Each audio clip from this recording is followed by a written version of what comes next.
Spokesperson on business, enterprise and innovation. I'm going to focus most of my contribution tonight in this area. Minister, to put it frankly, I was very disappointed and underwhelmed by the budget proposals from the Department of Business, Enterprise and Innovation that were announced yesterday, with many old projects just being relaunched.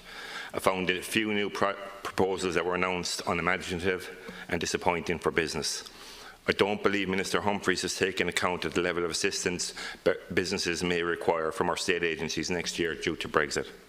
Sinn Féin were able to cost our budget without the $1 billion extra in funding that was kept quiet until 2 days before the budget, and we were still able to provide far more funding for the key offices and agencies under the remit of the Department of Business.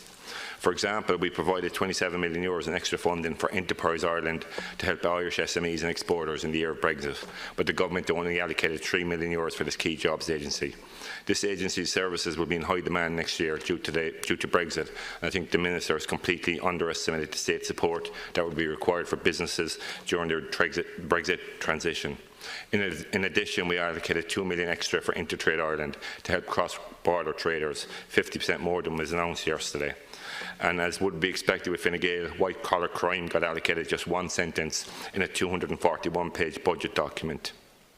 Despite the investigation and prosecution of white-collar crime in Ireland being practically non-existent, just €1 million extra was allocated to the Office of Director of Corporate Enforcement. This is completely inadequate and will do little to deter white-collar criminals. I am puzzled by the new €300 million future growth loan scheme that has been announced. The current €300 million Brexit loan scheme, which was launched in last year's budget, has been an absolute and complete flop.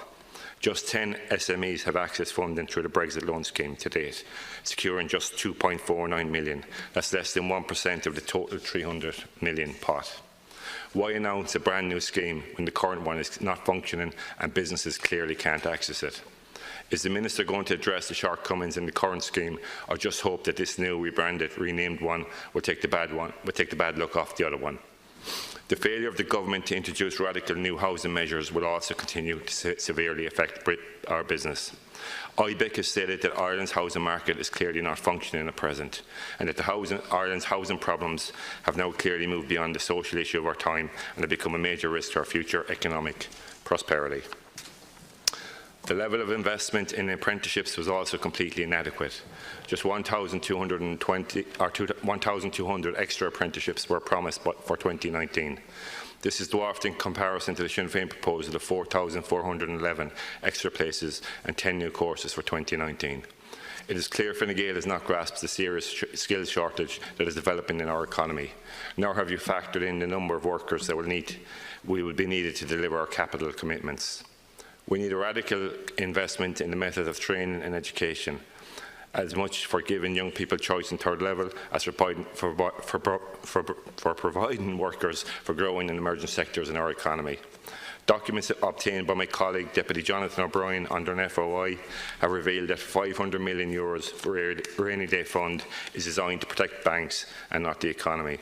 The briefing notes make it clear that the rainy day fund will not be used in response to Brexit, nor can it be used for general spending in health, education or public services, but it could be used to bail out banks or financial institutions. Hiding away €500 million of taxpayer money for banks is absolutely shameful, and it is raining for a lot of my constituents when they have to try and access housing services or our health service.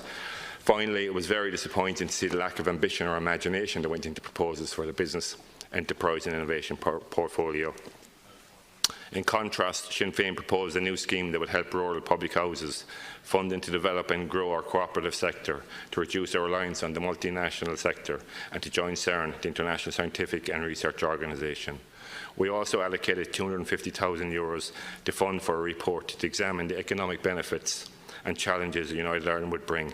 With a border poll now firmly on the agenda, we need detailed research for this debate. Unfortunately, the Minister had no interest in this and has refused twice to commission such a report.